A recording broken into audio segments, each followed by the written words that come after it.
Hello students, I welcome you all to my channel Renaissance coaching. और अब बारी आ गई है हमारा first chapter the portrait of the lady के क्वेश्चन आंसर्स करने की। वेरी इंपॉर्टेंट, क्योंकि ये क्वेश्चन आंसर्स हमें हेल्प करेंगे हमारे फाइनल आंसर्स को फ्रेम करने में। सो फर्स्ट शॉर्ट क्वेश्चन है, the grand mother had a divine beauty and how does the author bring this out. अब डिवाइन ब्यूटी की बात हो रही है, मैंने आपको सबसे पहले दादी का कैरेक्टर स्केच कराया है। ग्रैंड मदर का जो कैरेक्टर स्केच है वहीं से आप सारे पॉइंट्स ड्रॉ आउट करके इस क्वेश्चन को बहुत आराम से बना सकते हैं। सो कितनी बार मेरे स्टूडेंट्स पूछते हैं कि क्या हमें हर क्वेश्चन आंसर को लर्न करने की जरूरत है? बिल्कुल भी नहीं। इतनी स्मार्टनेस होनी चाहिए कि आप कहाँ से आंसर को निकालें, उन वर्ड्स को, सेंटेंसेस को, और अपने आंसर को फ्रेम कर दें। Author's grandmother was always attired in spotless white clothes. Spotless white clothes. Attired means she was always wearing those spotless, बिना कोई दाग का वो क्लोथ्स पहनती थी व्हाइट कलर के। She had silver hair, very important, ये जरूर लिखना है, silver hair, and her lips constantly moved in an inaudible prayer. यहाँ पे ये जो मैं वर्ड्स मार्क कर रही हूँ, they are key words, you have to write them. So inaudible prayers, जो सुनाई नहीं देती थी, उन प्रेयर्स में वो अपने लिप्स को मूव करती रहती थी। She presented a picture of pure white serenity. Pure white serenity, ऐसा लगता है कि एक वाइट लैंडस्केप है, पीस को वो रिजेंबल कर रही है। जब बहुत ज्यादा कोई चीज वाइट होती है तो वो पीस को रिजेंबल करती है।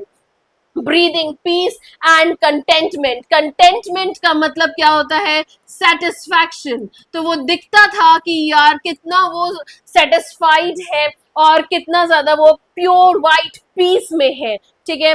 Her inner beauty radiated on her face. उनके चेहरे पे उनकी ब्यूटी दिखती थी, making her epitome of peace and contentment. Epitome का मतलब क्या होता है? Epitome means she is the resemblance of, वो दर्शाती हैं। Epitome का मतलब है दर्शाना। So वो क्या दर्शाती हैं? She is the epitome of, हम कहते हैं ना, mother is the epitome of love. यहाँ पे grandmother was epitome of peace and contentment.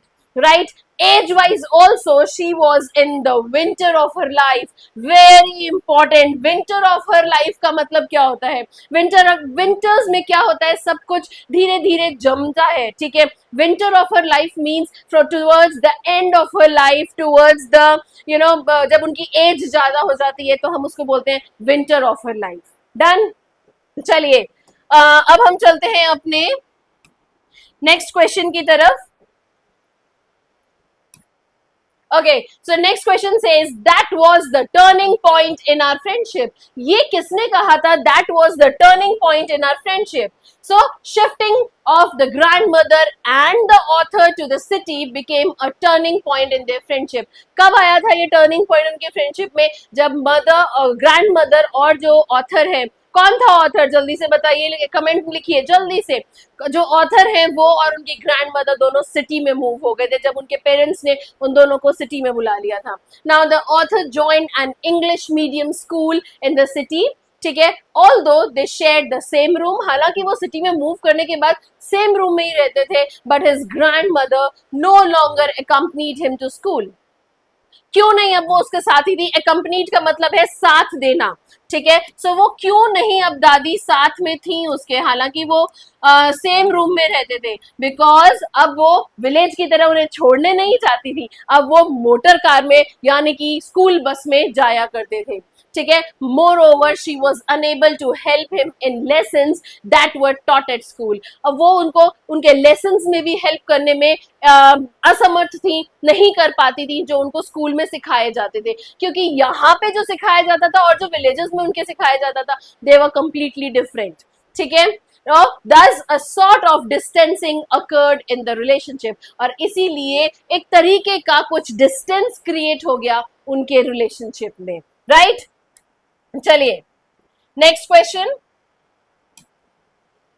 What stories of the grandmother did the author treat as fables of the prophets? So fables का मतलब क्या है? Fables means stories, और prophets का मतलब होता है जो हमारे गुरु होते हैं। गुरु मतलब टीचर को नहीं बोलेंगे, prophets मतलब संत महात्मा जो होते हैं। ठीक है। संत महात्मा। तो क्यों उन्होंने ऐसा कहा कि ऑथर ने कि जो ग्रैंड मदर की स्टोरीज है वो फेबल्स ऑफ द प्रोफेट्स है, right? So the author treated grandmother's stories about her childhood and the games she used to play to be as old as the fables of prophets। जो वो games खेलती थी या जो वो stories सुनाती थी, ये सब उन्होंने कंपेयर किया खुशवंत सिंह ने कि वो एक फेबल्स ऑफ प्रोफेट्स, जैसे जैसे कोई महात्माओं की, संतों की कहानियां सुना रही हैं। ठीक है, he had always seen his grandmother as an old, उन्होंने हमेशा अपनी ग्रैंड मदर को कैसा देखा है, एक old wrinkled and stooped women. कैसा था ये उनका अपीयरेंस है, ओल्ड थी वो, बहुत ज्यादा रिंकल्ड थी, फेस पे झुर्रियां पड़ी हुई थी, and stooped women, stooped women का मतलब है कि वो थोड़ा सा झुकी हुई थी। ठीक है, उनकी बॉडी थोड़ा सा बेंट थी, तो stooped women and could not imagine her as a young child, वो इमेजिन नहीं कर सकते कि कभी वो यंग भी रही होंगी। Thus he considered her stories about her childhood, तो उन्होंने ये सोचा कि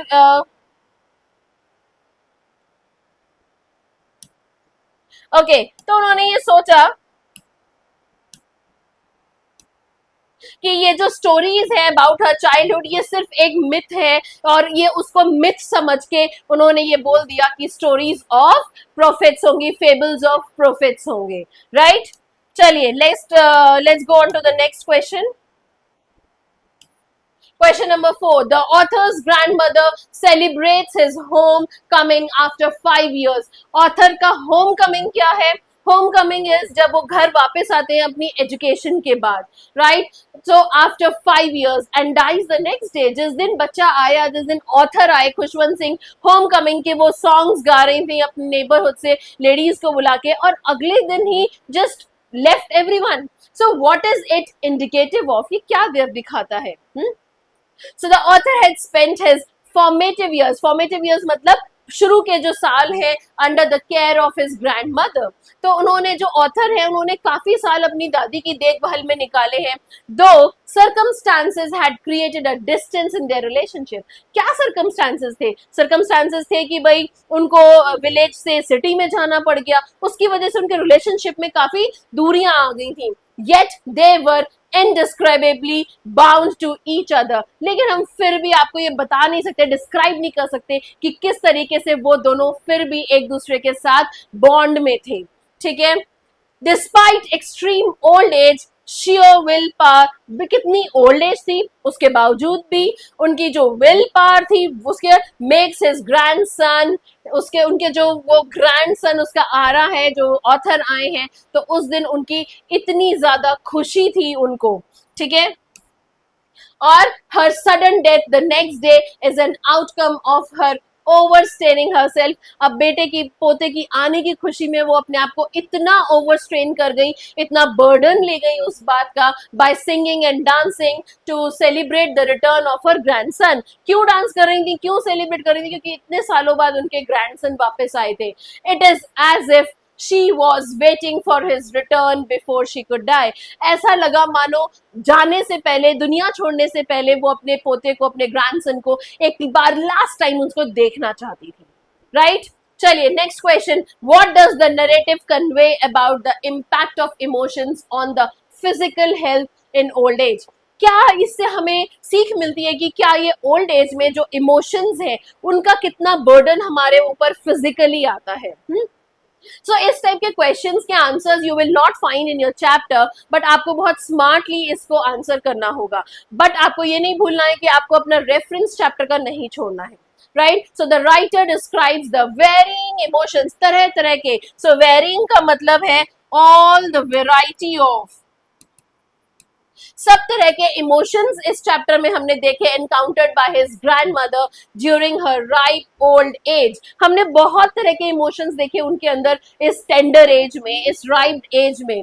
these emotions have a deep impact on her physical health. और इन सब इमोशंस का ना बड़ा ही डीप एक इम्पैक्ट हुआ उनकी हेल्थ के ऊपर, right? She is healthier when there is little emotional turmoil. वो पहले ज्यादा हेल्दी थी जब इतनी इमोशनल टर्मोइल का मतलब है चेंजेस, इतने अप्स एंड डाउन्स नहीं होते थे।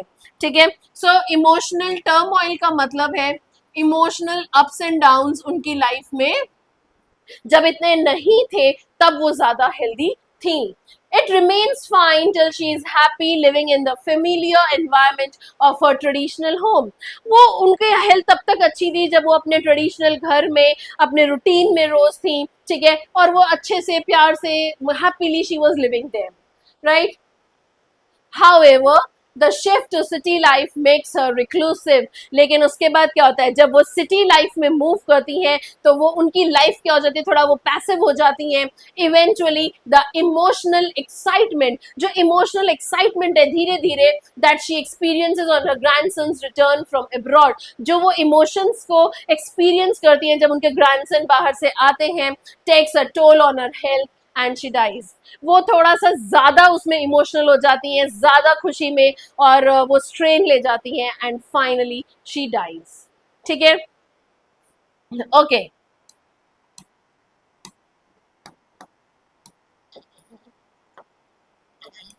चलिए नेक्स्ट लॉन्ग क्वेश्चन देखते हैं. Imagine you are Khushwant Singh grand mother. Right a letter to a friend of yours back in the village. आपको अपना लेटर लिखना है अपने विलेज में, describing your disappointment with your ग्रैंडसन्स English school teaching. अब यहाँ पे भी अगर आपको याद हो तो ग्रैंडसन के जब वो सिटी लाइफ में जाते हैं तो वहाँ की टीचिंग से she is not much happy, right. सो यहाँ पे भी क्या होता है, where education only provides information but does not instil any values. तो वो कहती है कि एजुकेशन का मतलब क्या है, यहाँ पे कोई वैल्यूज देना नहीं है, सिर्फ इंफॉर्मेशन देना ही को एजुकेशन बोलते हैं सिटी लाइफ में. तो उनको ये कंप्लेन है तो आपको लेटर लिखना है उसी चीज के ऊपर. So this seems to be a informal letter. Informal letter में बस आप अपना पहले एड्रेस डालेंगे. This address has to be in 3 lines, right. यहाँ पे स्पेस कंस्ट्रेंट्स की वजह से मैंने एक ही लाइन में लिख दिया, आपको इसको 3 लाइंस में लिखना है. सो फर्स्ट में आप लिखेंगे हाउस नंबर 142, सेकंड में लिखेंगे ग्रीन पार्क और थर्ड में न्यू दिल्ली. आप ऐसे भी कर सकते हैं कि हाउस नंबर 142 और यहाँ पे आप कॉमा डालें, ग्रीन पार्क लिख दें और न्यू दिल्ली को आप नीचे लिख दें. लेकिन ग्रीन पार्क के बाद आपने कोई कॉमा नहीं डालना है लास्ट में, ठीक है. जब आपने न्यू दिल्ली लिख दिया उसके बाद लीव अ लाइन, ठीक है, लीव अ लाइन और उसके बाद डेट आएगी और उसके बाद फिर से आएगा एवर सिंस आई अराइव्ड. यहाँ पे आपने लिखना है डियर फ्रेंड, जो भी उसका नाम होगा, ठीक है. डियर फ्रेंड कॉमा नहीं आएगा. ever since I arrived here, I have been using you, I have been missing you and all other friends. मैं जब से यहाँ पे आया हूँ मैं सबको बहुत मिस कर रहा हूँ और हमारे बाकी सारे फ्रेंड्स को भी बहुत मिस कर रहा हूँ. It will take quite some time for me to adjust to the city life. कुछ टाइम लगेगा मुझे सिटी लाइफ में एडजस्ट होने में. Khushwant has joined an English school है और वो बता रही हैं कि मेरे जो ग्रैंडसन है उसने तो यहाँ पे एक इंग्लिश स्कूल को ज्वाइन कर लिया है. I no longer accompany him to school. मैं उसके साथ अब नहीं जाती हूँ. अकम्पनी का मतलब क्या होता है? अकम्पनी का मतलब है साथ देना या साथ जाना, ठीक है. तो अब मैं खुशवंत सिंह के साथ नहीं जाती हूँ school. As he goes by a motor bus. अब वो किससे जाता है? मोटर बस से जाता है. I don't mind that but I am very much perturbed. मेरे को इससे कोई दिक्कत नहीं है कि मैं नहीं जाती और अब मोटर बस जाती है, बट मैं इससे थोड़ा सा डिस्टर्ब्ड हूँ. किस बात से डिस्टर्ब्ड हूँ? I am disturb that no religious teaching is imparted. कोई भी रिलीजियस टीचिंग्स तो यार दी ही नहीं जाती है to him in the school. Education here is all about providing information about Western science. यहाँ पे जो सारा साइंस है जो भी पढ़ाया जा रहा है वो सिर्फ वेस्टर्न साइंस के ऊपर है and English, and there is nothing about God and scriptures. भगवान और scriptures के बारे में तो कुछ भी नहीं है. And that's very disturbing, isn't it? ये बहुत ही ज्यादा disturbing है ना?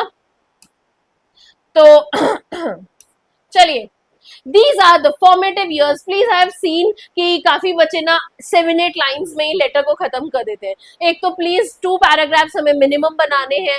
दूसरा 100 to 120 वर्ड्स मिनिमम लिखिए please. So these are the formative years of the child and the values he imbibes at this stage are going to shape his character and quality of life.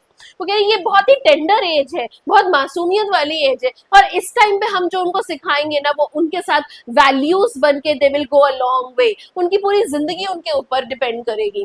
But nobody seems to be bothered about it, लेकिन यहाँ किसी को इस बात की चिंता ही नहीं है. Did you know that children here are taught music rather than scriptures? और दादी तो इस बात के लिए बहुत ज्यादा ऑफेंड फील कर जाती थी कि म्यूजिक सिखाया जा रहा है और स्क्रिप्चर्स तो सिखाए नहीं जा रहे. स्क्रिप्चर्स का मतलब क्या है? जो हमारे वेद हैं, जो हमारे धर्म में जो होली बुक्स होती हैं, स्क्रिप्चर्स, वो तो सिखाए नहीं जाते. I find that utterly disgusting. ये चीज मुझे बिल्कुल पसंद नहीं है. Utterly disgusting.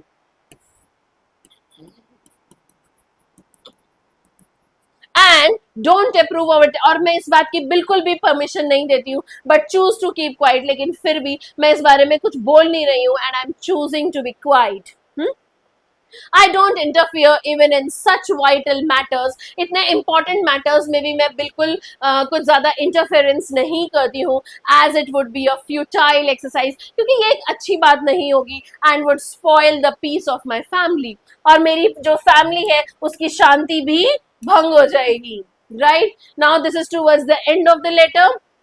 What do you say? तुम्हारा क्या मानना है? तुम क्या कहना चाहती हो? It is time for me to feed the sparrows. चलो अब मैं sparrows को feed करने जा रही हूँ. My new companions here. तो पुराने companions कौन थे? विलेज में. जल्दी से लिखिए कमेंट्स में. और अब तो उनके स्पैरोज हैं, मुझे उनको फीड करने जाना है. Bye for now, yours. दादी या जो भी उनके फ्रेंड को आपस में बोलते होंगे. Right? If no name is given, you can write XYZ like this. Let's move on to question number 2. Grandmother's kindness and pity. Pity का मतलब है जो वो religious होती हैं, वो extended even to birds and animals. Discuss. मतलब उनका जो birds और animals को feed करना था, उनको उनका ध्यान रखना था, क्या वो भी religious में आता है? ऐसा क्या कहना है आपको इसमें? Right? So Khushwant Singh's grandmother led a very simple life full of pity and noble values. और खुशवंत सिंह की जो दादी है उनकी पूरी लाइफ वैल्यूज से भरी हुई थी, रिलीजियस कामों से भरी हुई थी. ठीक है, तो इसमें आप okay. So she was really a very kind and passionate, so compassionate soul. हम फिर से इसमें दादी का कैरेक्टर स्केच के कुछ वर्ड्स लेकर आएंगे. ठीक है, with great affection for all the creatures of God. उनके अंदर सब क्रिएचर्स ऑफ गॉड, जो भगवान ने जितने भी लोग बनाए, सबके लिए प्यार था.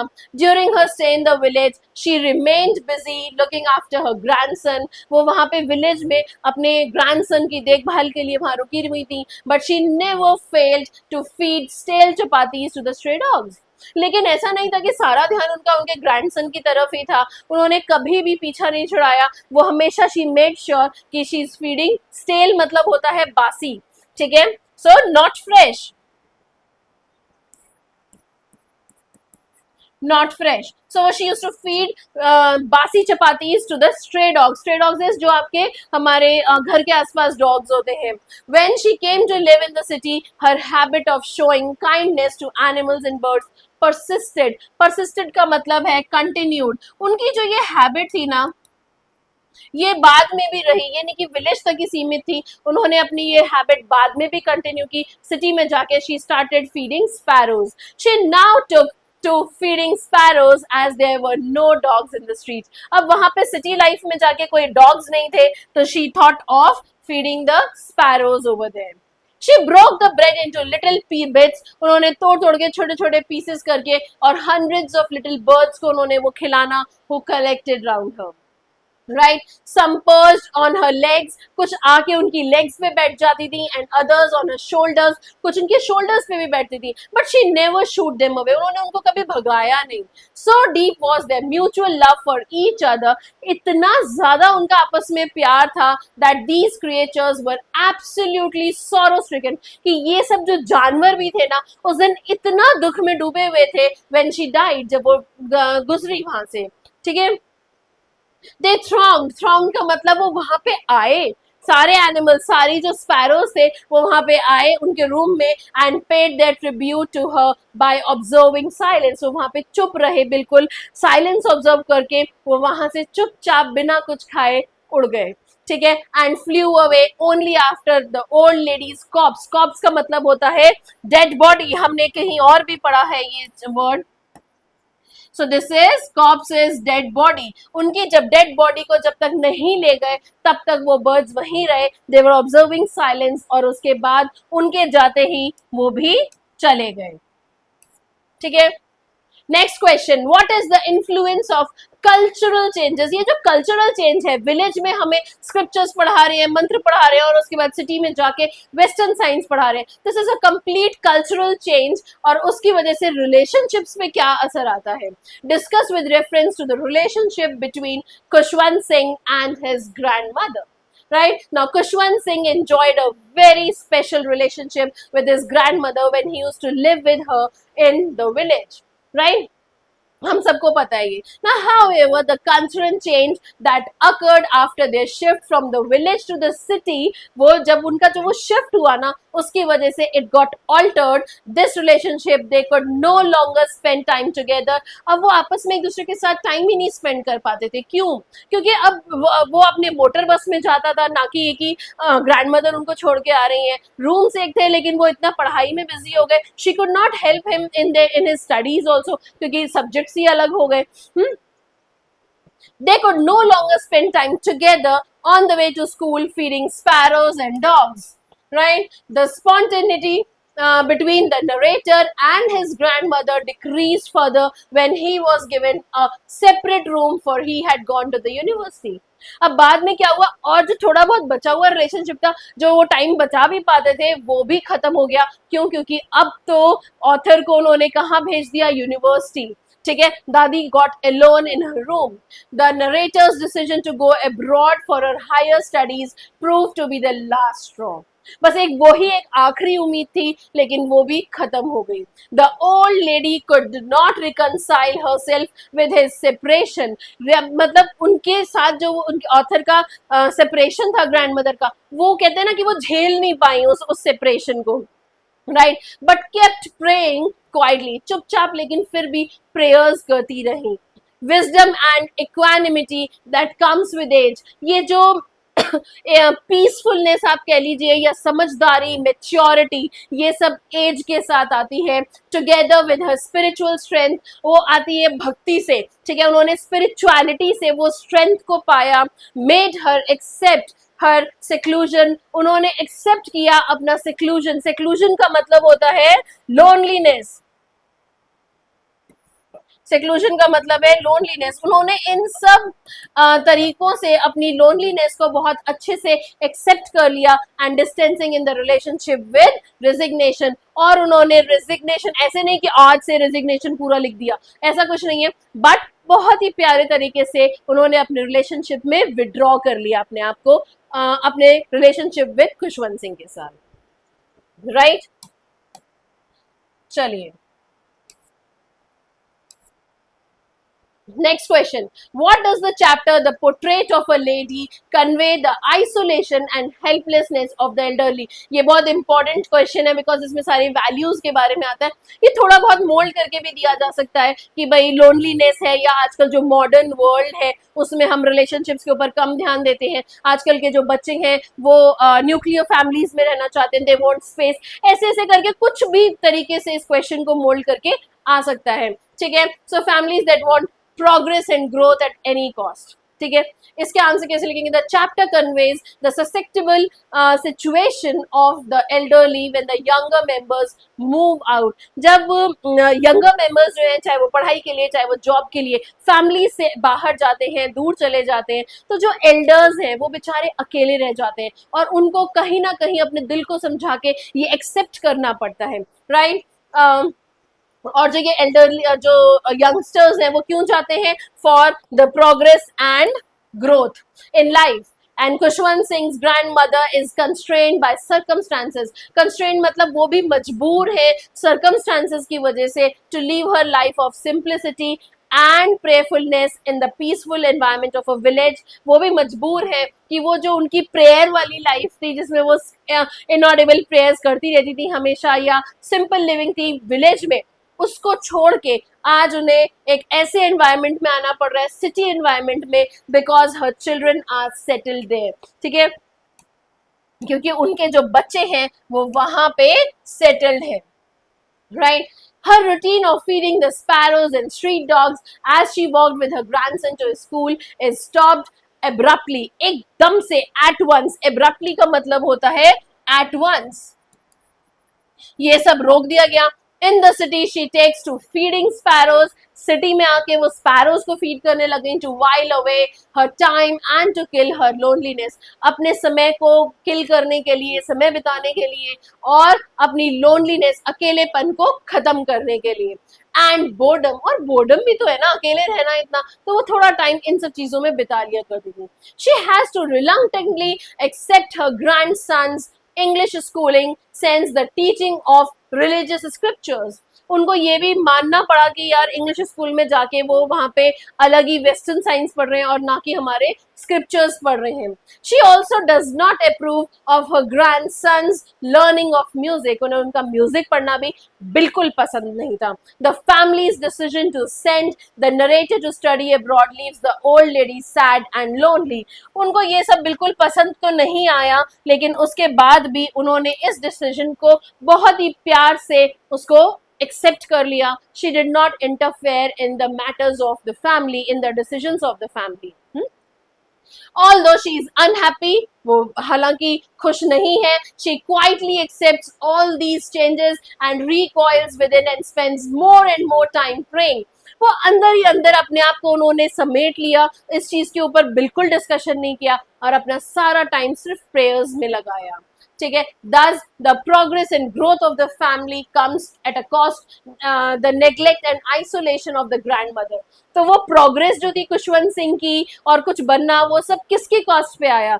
दादी की कॉस्ट पे आया। दादी को नेग्लेक्ट किया गया, उनको आइसोलेट मतलब लोनलीनेस, बाकी लोगों से अलग कर देना। ठीक है, इन सब की कॉस्ट देनी पड़ी आखिर में उसके प्रोग्रेस के लिए। Right? The chapter thus depicts isolation and sorrow of the elderly, even as the younger family members leave homes in search of better life and future. तो आपने देखा, इसका आंसर आपको फिर से नहीं मिलेगा, लेकिन चैप्टर का रेफरेंस देते देते आपने उस पूरे आंसर को फ्रेम कर दिया। जो ऐसे वैल्यूज वाले क्वेश्चन है, इसमें चैप्टर को बिल्कुल हमें नहीं भूलना है। राइट?